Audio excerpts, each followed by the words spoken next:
यहां वर्णन करते हैं कि 9वां महीने की अंतिम रात्रि, 9वें महीने की अंतिम रात्रि थी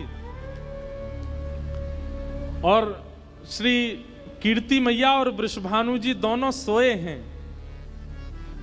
तभी वृषभानु जी के स्वप्न में क्या आता है कि वृषभानु जी बैठे हैं और तभी एक छोटी सी किशोरी डगमग डगमग चाल चलती सी भई आई और श्री वृषभानु जी की गोद में बैठ गई और बैठ करके वृषभानु जी की दाढ़ी से खेल रही है। और ठीक उसी समय कीर्ति मैया को भी स्वप्न आया। और कीर्ति मैया को क्या स्वप्न आया कि एक नन्ही सी किशोरी, सुंदर गौर वर्ण स्वरूप है, वो आई है और आकर के गोद में बैठ करके मानो कीर्ति मैया की छाती टटोल रही है और मानो कह रही है कि मुंह को दूध पिलाओ।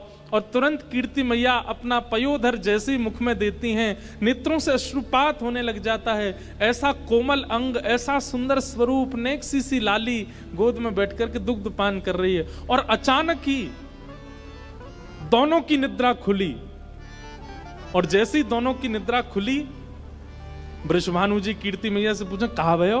कीर्ति मैया वृषभानु जी से पूछा कहा भयो। अरे मैं तुमसे पूछ रही हूं कहा भयो। बोले मैं हूं तुमसे पूछ रहा हूं कहा भयो। कीर्ति मैया बोली मैंने तो एक सपनों देखो। वृषभानु जी बोली अरे मेहर मैंने भी एक सपनों देखो।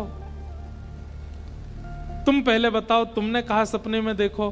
तब वृषभानु जी बताते मैंने तो सपने में देखो एक नेक्सी सी लाली गोद में आके मेरी दाढ़ी ते खेल रही है। कीर्ति मैया के नेत्र सजल है गए। बोले मोए भी यही सपना आया कि एक लाली मेरी गोद में बैठ करके मेरो पयोधर पी रही है। और ये दोनों के मध्य में चर्चा चली रही थी कि अचानक से श्री कीर्ति मैया को प्रसव पीड़ा प्रारंभ हुई।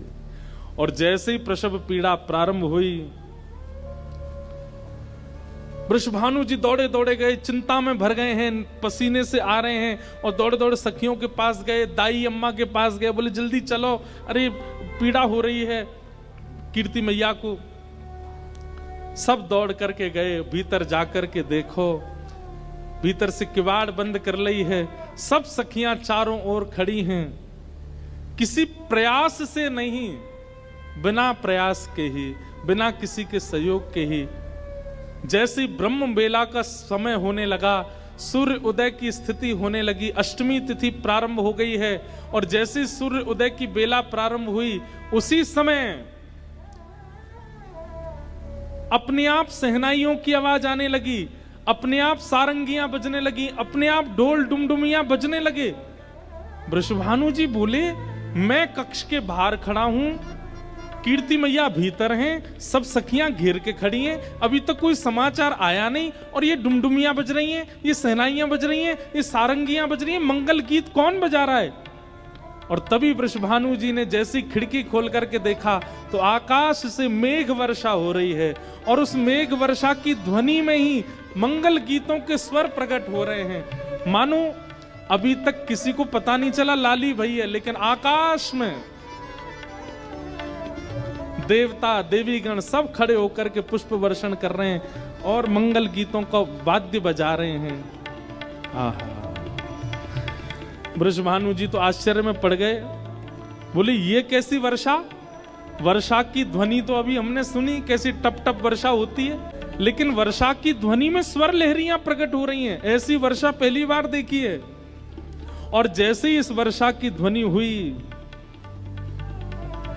इतने में ही कीर्ति मैया के कक्ष को द्वार खुलो और भीतर से पधारी सब सखियां आकर के श्री वृषभानु जी को घेर लेती हैं और बाबा बधाई हो, बधाई हो, बधाई हो।